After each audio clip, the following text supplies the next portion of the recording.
मैं यति महाराज आप सभी दर्शकों का दैनिक यति राशिफल चैनल में हार्दिक स्वागत करता हूं। आज मैं आपको इस वीडियो में 30 अक्टूबर को राहु केतु अपनी राशि परिवर्तन करेंगे और राहु मंगल की मेष राशि से निकलकर गुरु की मीन राशि में और केतु शुक्र की तुला राशि से निकलकर बुध की कन्या राशि में प्रवेश करेंगे। तो इस वीडियो में मैं आपको पहली जो 6 राशियां हैं मेष, वृषभ, मिथुन, कर्क, सिंह और कन्या राशि के बारे में राशिफल बताऊंगा और वीडियो के अंत में राहु के उपाय और मैं 4 चमत्कारिक मंत्र भी बताऊंगा। आप लगातार पूरा वीडियो मेरे इसमें देखें और जुड़े रहें। अगर आपने अभी तक मेरे चैनल को सब्सक्राइब नहीं किया है तो सबसे पहले इसको लाल बटन दबाकर सब्सक्राइब करें और फिर घंटी के बटन को भी दबाएं ताकि जैसे ही मेरा कोई नया वीडियो पोस्ट होता है तो आपको तुरंत सूचना मिल जाए और आप उसको सबसे पहले देख सकें। इस साल 2023 में राहु और केतु अपनी राशि बदलने वाले हैं। आज यहाँ मैं राहु केतु के राशि बदलने से किस राशि पर शुभ प्रभाव पड़ेगा और किस राशि पर अशुभ प्रभाव पड़ेगा इस विषय में मैं बात करूँगा। राहु और केतु करीब 1.5 वर्ष के बाद में अपनी राशि बदलेंगे। 2023 में राहु मंगल की मेष राशि में पिछले 18 महीने से गोचर कर रहे थे और अब गुरु की मीन राशि में गोचर करेंगे और केतु जो है शुक्र की तुला राशि में पिछले 18 महीने से गोचर कर रहे थे, वो अब बुध की कन्या राशि में गोचर करेंगे। अगर आप मेरे से फ़ोन पर बातचीत करना चाहते हैं तो केवल रविवार को दिन में 10 बजे से 11 बजे के बीच में नंबर आप स्क्रीन के ऊपर देख रहे हैं 9462575291। इस नंबर पर रविवार को केवल 10 बजे से 11 बजे तक मेरे को फ़ोन कर सकते हैं और कोई एक ज्योतिषीय सवाल भी पूछ सकते हैं। अब बढ़ते हैं आगे और राहु केतु के विषय में भी थोड़ा जानकारी कर लेते हैं। ज्योतिष शास्त्र में राहु और केतु दोनों को ही छाया ग्रह का दर्जा हासिल है। ये दोनों ग्रह हमेशा ही उल्टी चाल यानी कि वक्री गति से चलते हैं। वैदिक ज्योतिष में राहु और केतु के राशि परिवर्तन से सभी जातकों पर या सभी 12 राशियों पर इसका गहरा प्रभाव पड़ता है। राहु और केतु शनि ग्रह की तरह ही बहुत शुभ या बहुत अशुभ परिणाम दिया करते हैं। जिन जातकों की कुंडली में राहु केतु शुभ स्थान में होते हैं उसे यह नीचे से उठाकर सुख, समृद्धि और सभी तरह के ऐशो आराम से जीवन जीने का मौका भी प्रदान करते हैं। अगर व्यक्ति की कुंडली में राहु उच्च भाव का होकर बैठा है या गोचर कर रहा है तो अच्छा फल, शुभ फल दिया करते हैं। वह व्यक्ति समाज में काफ़ी नाम और धन कमाता है। वहीं अगर कुंडली में राहु अशुभ घर में है अगर बैठा है, उस व्यक्ति का जीवन जो है भटकाव करके संघर्ष करने पर ये राहु जो है मजबूर कर देता है और दिमाग हमेशा ही गलत कार्यों में लगा रहता है। जातक हमेशा शंका और कुशंका से भरा रहता है। ऐसे जातकों को जीवन में नज़र जल्दी लगती है और इन जातकों पर मैली विद्याएं आदि की भी जल्दी असर होता है या इनके ऊपर लोग करते हैं तो इनके ऊपर पूरा बुरा असर ज़रूर होता है।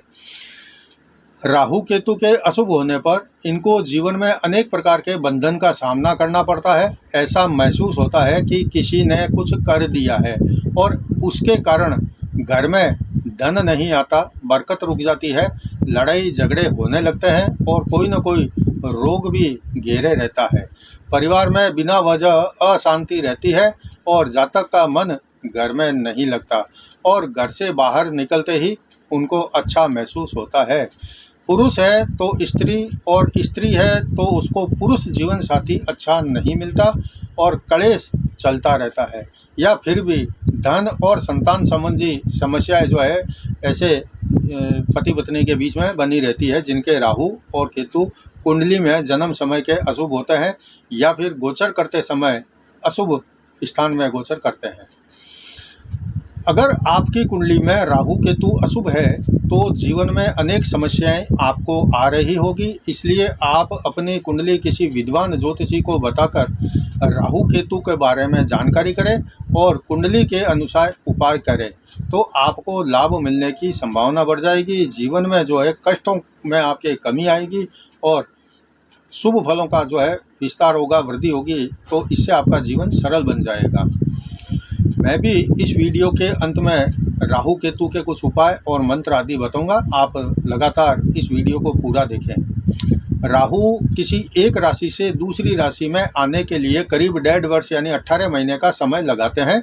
राहु 18 महीने से मंगल की मेष राशि की अपनी यात्रा को समाप्त करते हुए अब गुरु की मीन राशि में गोचर करना शुरू करने वाले हैं। केतु ग्रह भी जिस दिन राहु राशि परिवर्तन करेंगे उस दिन केतु भी शुक्र की तुला राशि को छोड़कर बुध की कन्या राशि में यह जो है प्रवेश करेंगे। 18 महीने बाद इन दोनों ग्रहों छाया ग्रहों का जो राशि परिवर्तन करने से सभी 12 राशि वालों पर इसका क्या प्रभाव पड़ेगा, यह मैं आपको 2 वीडियो में बताऊंगा। यह मेरा पहला वीडियो है, इसमें मैं मेष, वृषभ, मिथुन, कर्क, सिंह, कन्या राशि के बारे में बताऊंगा और जो कल मैं वीडियो पोस्ट करूंगा उसमें तुला, वृश्चिक, धनु, मकर, कुंभ और मीन राशि वालों के ऊपर राहु केतु के राशि परिवर्तन करने का क्या प्रभाव पड़ेगा, यह मैं आपको बताऊँगा। ऐसा माना जाता है कि समुद्र मंथन के समय जब अमृत निकला तो दैत्यों ने अपना रूप बदलकर अमृत पान कर लिया था। ये बात देवताओं को पता चल गई। ऐसा माना जाता है कि समुद्र मंथन के समय जब अमृत निकला तो दैत्यों ने अपना रूप बदलकर अमृत पान कर लिया था। ये बात देवताओं को पता चल गई थी। तो इसका जो है जिसने अमृत पान किया था उस दैत्य का सर काटकर अलग कर दिया। सर राहु कहलाया और जो बाकी का धड़ था वह केतु कहलाया। राहु जिसकी कुंडली में अच्छा होता है उसके सामने शत्रु भी मित्र बनकर रहता है और जातक बोलने में बहुत चतुर होता है। शुभ राहु कुंडली में होने से जातक बड़ी से बड़ी समस्याओं का मुकाबला करके सफलता पाता है। राहु राजनीति में सफलता दिलवाने वाला ग्रह होता है और सदैव स्फूर्ति से भरा भी यह ग्रह माना जाता है। अगर कुंडली में राहु अशुभ हो तो जातक झूठ बोलने में और बातें बनाने में माहिर और एक प्रकार से कहें तो मक्कार किस्म का बन जाता है। अशुभ राहु हो तो धोखा देने वाला, छल कपट करने वाला जातक होता है। अशुभ राहु अगर हो तो जातक हमेशा अकारण ही भयभीत भी रहता है। राहु जिसकी कुंडली में अशुभ होता है तो जीवन में कलंक भी लगता है और अपने से नीचे लोगों के कारण अपयश भोगना पड़ता है। अगर पुरुष की कुंडली में राहु अशुभ है तो दूसरी जाति की महिलाओं के कारण जीवन में अपमान सहना पड़ता है और अगर महिला की कुंडली में राहु अशुभ फल दे रहा हो तो उसको भी जातीय पुरुष के कारण अपमानित होना पड़ता है। पुरुष महिला से और महिला पुरुष से धोखा खाते हैं। प्रेम प्यार भी कभी कभी जो है बदनामी का कारण बन जाते हैं और राहु के अशुभता के कारण जातक बोलने में कुछ कठोर होता है और जो कारण जो कठोरता से बोलता है उसके तो आप जानते हैं शत्रु भी बहुत हो जाते हैं, अपने मित्र भी शत्रु बन जाते हैं। इसलिए जिसके कुंडली में राहु अशुभ होता है वह बोलने में कठोर होता है और इसलिए उसके जो शत्रु बहुत सारे हो जाते हैं या उनके अपने जो मित्र होते हैं, रिश्तेदार होते हैं, वह नाराज़ हो जाते हैं। लेकिन जातक अपनी बिल्कुल भी परवाह नहीं करता, कोई उससे नाराज़ हो चाहे कोई उससे राज़ी हो, वह जो है अपने ही धुन में या अपने ही अहंकार में जो करता है गलत करता है उसको भी सही मानकर चलता है और जातक किसी की परवाह बिल्कुल भी नहीं करता। अपनी जिम्मेदारी से वह जो भी परिवार की जिम्मेदारी हो, काम की जिम्मेदारी हो, माता पिता के प्रति, परिवार के प्रति, पत्नी के प्रति, बच्चों के प्रति, इस प्रकार की जो जिम्मेदारी पुरुष की होती है या महिला की होती है वो कुंडली में राहु अशुभ स्थान में या अशुभ होने से अपनी जिम्मेदारियों से वह भागता है। नशा जो करने वाले लोग होते हैं या जिनके कुंडली में राहु अशुभ होता है वे लोग ज़्यादातर नशे की लत पकड़ लेते हैं और कोई ना कोई एक ऐसी, चाहे गुटखा खाने की हो, चाहे तंबाकू खाने की हो, चाहे शराब पीने की हो, भांग पीने की हो, गांजा पीने की हो, कोई एक लत वो ऐसी पकड़ के रखते हैं जो वो रोज़ाना उसका सेवन करते हैं। कुंडली में शुभ स्थान में राहु होने पर सकारात्मक परिणाम भी देता है। राहु यदि अच्छा हो तो वह व्यक्ति को दौलतमंद, अच्छा साहित्यकार, दार्शनिक, वैज्ञानिक और रहस्यमय विद्याओं से परिपूर्ण कर देता है। राहु अच्छा हो तो व्यक्ति की कुंडली में राजयोग बनता है। राहु ग्रह के शुभ परिणाम से लोग जो है पुलिस में, प्रशासन में, नौकरी में जाते हैं। केतु के अशुभ स्थान पर होने पर व्यक्ति की नींद हमेशा खराब रहती है, वो कम सोता है और नींद में भी उनको कुछ अजीब आभास हुआ करते हैं या अजीब सपने आया करते हैं, डरावने सपने आया करते हैं। धन का खर्च भी ऐसे लोगों का बढ़ जाता है जिनका कुंडली में केतु खराब होता है। घर में भी हमेशा कलह और विवाद वाली स्थिति बनी रहती है। व्यक्ति को पेशाब की बीमारी, अगर केतु कुंडली में खराब स्थिति का हो, अशुभ हो, तो पेशाब की बीमारी, जोड़ों का दर्द, संतान उत्पत्ति में रुकावट होने लगती है।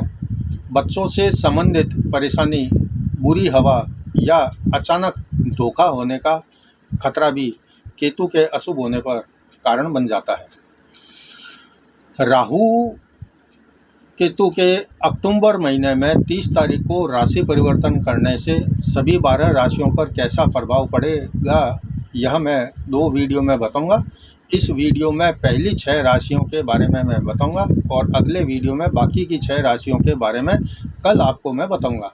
सबसे पहले मैं आपको मेष राशि से शुरुआत करके बताता हूं, कन्या राशि तक बताऊंगा कि राहु का राशि परिवर्तन करके गुरु की मीन राशि में जाने से किस राशि पर कैसा प्रभाव पड़ेगा।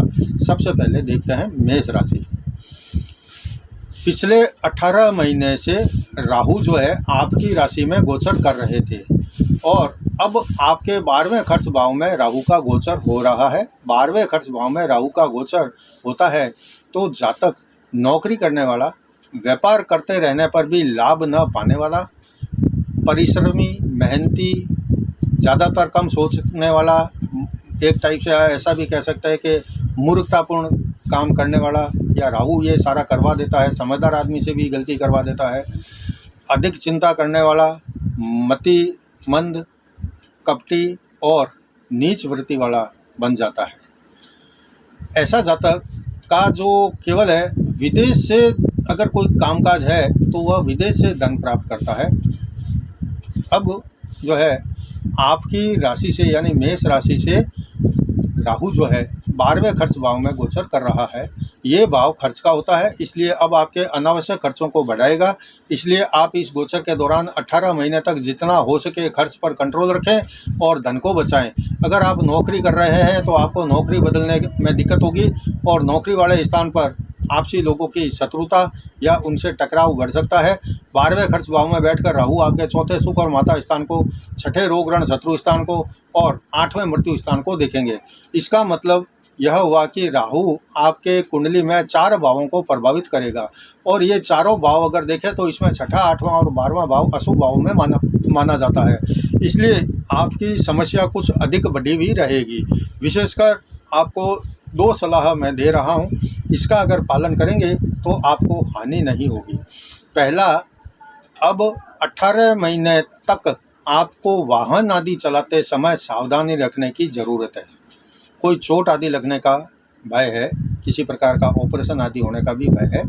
दूसरा, कहीं भी निवेश आदि करना हो तो आप सोच समझ कर करना, नहीं तो आपका पैसा डूबने के जो है चांस अधिक रहेंगे। अब देखते हैं वृषभ राशि। आपके लिए 18 महीने से राहु आपके 12वें खर्च भाव में गोचर कर रहा था और अब आपके 11वें लाभ स्थान में राहु का गोचर हो रहा है। यहाँ भी राहु आपके 18 महीने तक रहेगा और राहु 11वें लाभ स्थान में बैठकर आपके तीसरे भाई बहन स्थान, पराक्रम स्थान को और पंचम संतान और शिक्षा स्थान को और सप्तम जीवन साथी स्थान को देखेंगे। लेकिन 11वें लाभ स्थान में बैठे राहु अक्सर किसी भी जातक को सुंदर श्याम वर्ण वाला, शास्त्राभ्यासी, विद्वान, परिश्रमी, व्यवसायी, राजद्वार को प्रतिष्ठा एवं लाभ पाने वाला बनाता है। अन्न, वस्त्र, अलंकार, धन, पशु, वाहन आदि चीज़ों से जुड़कर नौकरी या व्यापार करते हैं तो लाभ मिलता है। इन सब वस्तुओं का भी लाभ मिलता है। वाहन सुख अच्छा रहता है। ऐसे जातक को अच्छा धन लाभ प्राप्त होता है। ऐसा फल प्रदान किया करते हैं राहु। इस गोचर के दौरान आपको भाई बहनों के साथ में सहयोग मिलेगा। संतान का सुख बहुत अच्छा रहेगा। शिक्षा के क्षेत्र में विशेष सफलता मिलेगी। आपके निर्णय थोड़े संशय के बाद में अक्सर ही सही पाए जाएंगे या सही होंगे। आपको जीवन साथी का भरपूर साथ और सहयोग मिलेगा। आप दोनों में खटपट होती रहेगी, लेकिन प्रेम भी बना रहेगा। व्यापार में बहुत लाभ होता है, नौकरी में भी अच्छा खासा लाभ होता है, हर तरफ से लाभ मिलता है। अगर आपकी जन्म कुंडली में जन्म समय में राहु अशुभ है तो इसका उल्टा फल भी मिल सकता है, लेकिन फिर भी आपके लिए ये 18 महीने काफ़ी अच्छे बीतने का अनुमान लग रहा है। फिर भी विशेष बात यह है आपके लिए कि इस गोचर के दौरान आपका कोई एक या दो खास मित्र या रिश्तेदार आपसे रूठकर आपसे दूर जा सकते हैं। अब बात करते हैं मिथुन राशि की। राहु अब तक 18 महीने से आपके 11वें लाभ स्थान में मंगल की मेष राशि में गोचर कर रहे थे और अब आपके 10वें कर्म स्थान में गुरु की मीन राशि में अगले 18 महीने तक गोचर करेंगे। और 10वें कर्म भाव में राहु के गोचर करने से अक्सर देखा गया है कि राहु का जो प्रभाव है, जातक को अत्यंत अभिमानी व धन व्ययी, मन से ईर्ष्या करने वाला, जीवन साथी की मर्जी के अनुसार चलने वाला, परधन लोभी, पराक्रमी, बुद्धिमान, रणोत्साही, पर्यटनशील और सरकार द्वारा धन मान सम्मान पाने वाला बनाता है या ऐसा फल देता है। अनियमित काम करने वाला तथा नाटक में काव्य आदि से जुड़कर अपनी आजीविका आदि प्राप्त करते हैं, ऐसा फल राहु आपको प्रदान करने वाले हैं। ऐसा जातक को अगर सरकारी क्षेत्र से लाभ मिलता है, क्योंकि अब राहु आपके 10वें कर्म स्थान में आ गए हैं, तो सरकार से आपको लाभ मिलेगा। वैसे 10वें भाव में राहु के गोचर के कारण राहु पहले कठिनाई और उसके बाद में सफलता देता है। आपके कार्यस्थल पर शत्रुओं से परेशानी होने के संकेत मिल रहे हैं। जितनी मेहनत आप करेंगे उतना लाभ भी आपको मिलेगा। 10वें कर्म स्थान में बैठकर राहु की नज़र दूसरे धन और कुटुंब स्थान पर रहेगी, चौथे सुख और माता स्थान पर भी रहेगी और छठे रोग ऋण शत्रु स्थान पर भी रहेगी। तो आपके परिवार में संपत्ति को लेकर कोई विवाद का सामना करना पड़ेगा। भाई बहनों से विवाद संभव है, लेकिन विवाद करने के बजाय शांति रखें तो राहु का शुभ फल अपने आप आपको मिल जाएगा। इस गोचर के दौरान आप पुरानी संपत्ति को बेचना चाहे तो बेच सकते हैं। आपको राहु के 10वें स्थान में गोचर करने के कारण एक सलाह दी जाती है कि आप इस पूरे गोचर में जुबान के बजाय दिमाग से काम करें तो आपको भरपूर लाभ मिलेगा। अब बात करते हैं कर्क राशि की। आपके लिए अभी राहु जो है 10वें कर्म स्थान में मंगल की मेष राशि में 18 महीने से गोचर कर रहे थे और अब आपके 9वें भाग्य स्थान में गुरु की मीन राशि में 18 महीने तक गोचर करेंगे। राहु 9वें भाग्य स्थान में जब गोचर करते हैं तो आपकी रुचि है लेखन में, पठन में, पाठन में, धर्म कर्म में रुचि बहुत ज़्यादा बढ़ाएगा। अब आपके भी मन में समाज सेवा करने की भावना प्रबल होगी। इस समय में आपके यात्राओं के योग ज़्यादातर बनते रहेंगे और आपको अनेक यात्राओं से फायदा भी होगा। आपके साहस और पराक्रम में वृद्धि करने का काम अब राहु करेगा। इस समय व्यापारी वर्ग को अच्छा मुनाफा होने का उम्मीद है। आपके काफ़ी समय से अटके रुके काम जो है वह पूरे होते हुए दिखाई दे रहे हैं। अपने परिवार को अच्छा समय दें ताकि पारिवारिक जीवन में कोई कष्ट न रहे। इस समय आलस्य को त्याग कर अपने लक्ष्य पर पूरा ध्यान केंद्रित करना होगा आपको। राहु 9वें भाग्य स्थान में बैठकर आपके लग्न स्थान को, तीसरे भाई बहन स्थान को और पंचम संतान और शिक्षा स्थान को देखेंगे। इसलिए आपके प्रभुत्व में, आपके व्यक्तित्व में गजब का प्रभाव जो है तेज रहेगा। भाई बहनों से मिलकर चलने में आपको लाभ ज़्यादा मिलेगा और संतान के लिए आपको कुछ कष्ट के बाद में सुख भरपूर मिलेगा। इस पूरे गोचर के 18 महीने में आपको राहु क्रियाशील बनाए रखेगा। आपको बस एक सलाह है कि आप अहंकार से दूर रहें, क्योंकि राहु की दृष्टि लग्न पर है और राहु थोथा अहंकार आपके अंदर भरेगा। लेकिन आप जितना विनम्र रहेंगे उतना आपको फायदा मिलेगा। अब बात करते हैं सिंह राशि की। आपके लिए अभी तक राहु पिछले 18 महीने से 9वें भाग्य स्थान में मंगल की मेष राशि में गोचर कर रहा था और अब आपके 8वें मृत्यु स्थान में गुरु की मीन राशि में 18 महीने तक गोचर करेंगे। राहु के 8वें भाव में गोचर से आपको कभी लाभ कभी जो है हानि का सामना करना पड़ेगा। आपके पास धन होगा लेकिन उसका उपयोग आपसे ज़्यादा दूसरे लोग उस धन का उपयोग करेंगे या आपकी वस्तुओं का उपयोग दूसरे लोग ज़्यादा करेंगे। आप अगर इस गोचर के दौरान किसी को उधारी आदि देंगे तो वो वापस आना मुश्किल हो जाएगी।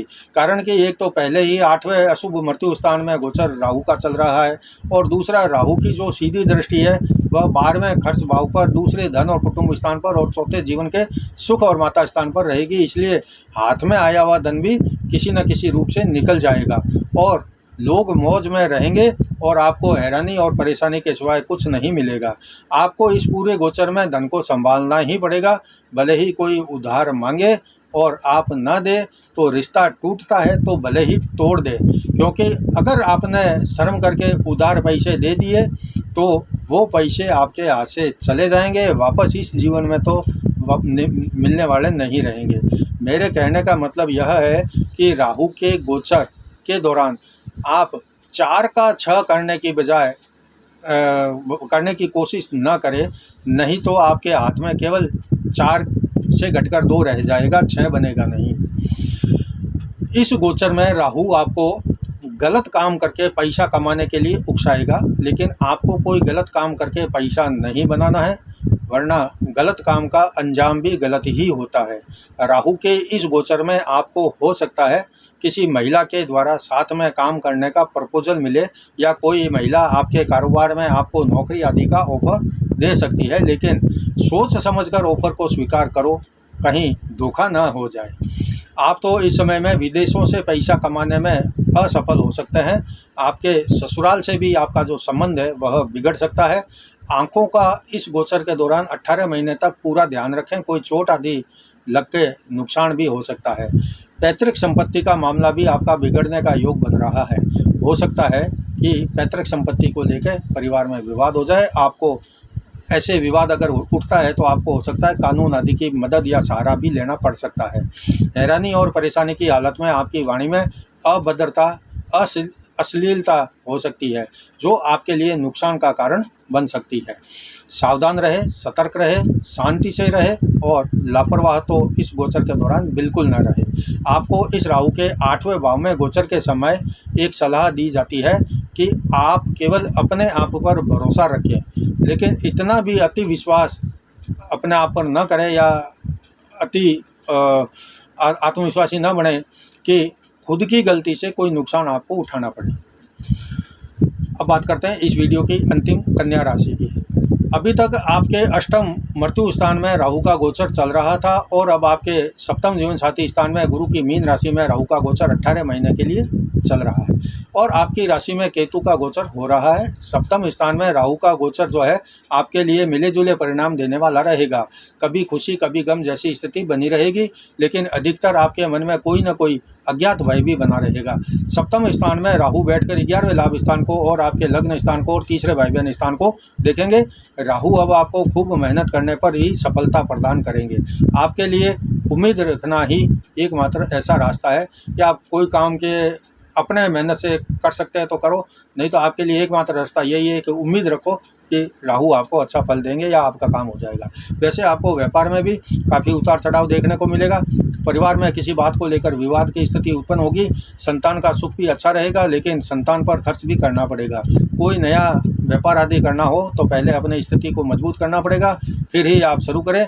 कहीं ऐसा ना हो कि कम पूंजी के कारण व्यापार तो शुरू कर दो, लेकिन ग्राहकों की आवश्यकता पूरी करने लायक माल सामान आपके पास ना हो। वैसे आपका स्वास्थ्य भी अब काफ़ी आपके लिए परेशानी खड़ा कर सकता है। इस समय में हर इंसान को परखना और अंधविश्वास रखना किसी के ऊपर कि भाई ये तो मेरा ही है, ये तो मेरा नुकसान कर ही नहीं सकता, इस प्रकार का किसी व्यक्ति पर अंधविश्वास रखना आपके लिए बहुत भारी नुकसान का कारण इस गोचर में बन सकता है। सावधान रहे।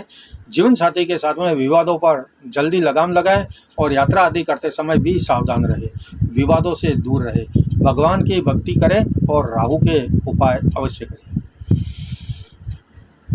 अब मैं आपको राहु के अशुभ परिणाम को रोकने के लिए उपाय बता रहा हूँ। यह उपाय आप कर सकते हैं, इसका शुभ फल ही आपको मिलेगा, कोई बुरा साइड इफेक्ट नहीं होगा। राहु और केतु ज़्यादातर व्यक्ति को अशुभ परिणाम ही दिया करते हैं। यदि आपकी कुंडली में राहु खराब है और आपको शुभ परिणाम नहीं दे रहा है, या अब गोचर में राहु आपके लिए अशुभ स्थान में आया है और अच्छा फल नहीं देने वाला है, तो कुछ आसान से उपाय को आप करें। राहु के दोषों से आपको मुक्ति मिलेगी, अशुभता में भी उनके जो है कमी आएगी। राहु ससुराल पक्ष का कारक होता है, इसलिए राहु के जब खराब स्थिति होती है कुंडली में या गोचर में, तो उससे बचने के लिए आप अपने ससुराल में हमेशा अच्छे संबंध बनाए रखें। ससुराल वालों से संबंध ना तोड़ें, इससे राहु नाराज हो जाता है, अशुभ फल ज़्यादा देता है। माथे के ऊपर, ललाट के ऊपर तिलक हमेशा लगा कर रखें, ललाट को खाली न रखें। माँ सरस्वती की आप आराधना करें, संभव हो तो घर में चांदी का छोटा सा या आप जितना चांदी का ठोस हाथी बनाकर रख सकें, उसकी पूजा कर सकें, तो चांदी का ठोस हाथी बनाकर के अपने पास में रखें, घर में रखें, उसको पूजा स्थान में रखें, नियमित पूजा करें। खाना हमेशा आप जो खाने का स्थान है, रसोई है या डाइनिंग रूम है, वहाँ बैठकर ही करें। इससे राहु अशुभ फल नहीं देगा। राहु ग्रह से संबंधित दान में सप्त दान है, तिल है, भूरे रंग के वस्त्र है, गोमेद है, काला उड़द है अथवा मूंग की दाल, शीशा, काला घोड़ा, तांबे का बर्तन, तेल, नीले वस्त्र, नारियल तथा कंबल आदि का दान करना चाहिए। पीपल है, पीपल का पेड़ है, शीशम का पेड़ है, कदम्ब का पेड़ है, जामुन का पेड़ है, नीम का पेड़ है, लगाने से भी राहु के अशुभ फलों में कमी होती है और अशुभ दोषों से छुटकारा मिल जाता है। इसलिए आप पीपल, शीशम, कदम्ब, जामुन और नीम के वृक्ष ज़्यादा से ज़्यादा लगाने का काम करें। आप राहु का नग जो है गोमेद भी धारण कर सकते हैं, लेकिन कोई भी नग धारण करने से पहले ज्योतिषी को जरूर पूछें। गोमेद को आप शनिवार को धारण करें तो अच्छा रहेगा। गोमेद का रंग गाय के मूत्र समान होता है और आप राहु के मंत्रों का जाप भी साथ में करें। मैं आपको राहु के 4 मंत्र भी बता देता हूं, आपको जो उचित और आसान लगे उसका जाप निरंतर करें या शाम के समय में 2 माला तो जरूर करें। राहु के जो मंत्र है वह आप देख रहे हैं स्क्रीन के ऊपर भी। ओम राम राहुवे नमः, यह मंत्र है। दूसरा मंत्र है ओम ऐं ह्रीं राहुवे नमः। तीसरा मंत्र है ओम ह्रां ह्रीं ह्रों सः राहुवे नमः। चौथा मंत्र है ओम ह्रीं ह्रीं राहुवे नमः। ये चारों मंत्र बहुत छोटे और सरल भी है, आप कर सकते हैं। इनमें से जो आपको अच्छा लगे वह करें। शाम के समय 2 माला करें। राहु के जाप की संख्या 18,000 होती है और उसके बाद में 18,000 पूरा हो जाए तो उसका दशांश यानी 1,800 एक्स्ट्रा जाप भी आप नियमित करें। 18 महीने का वक्त आपके पास में है। यह था आज के वीडियो में राहु केतु के राशि परिवर्तन से पहली 6 राशियों पर इसका क्या असर पड़ेगा की जानकारी। अगर आपको वीडियो पसंद आया है तो आप इसको लाइक करें और अपनी राशि के अनुसार कमेंट बॉक्स में कमेंट जरूर लिखें कि ओम राम राहुवे नमः या राहु के लिए जो मैंने मंत्र बताया कोई भी आप लिखें। बाकी की जो 6 राशियां बची है कल मैं अगले वीडियो में आपको जानकारी दे दूंगा। तब तक जय जिनेंद्र।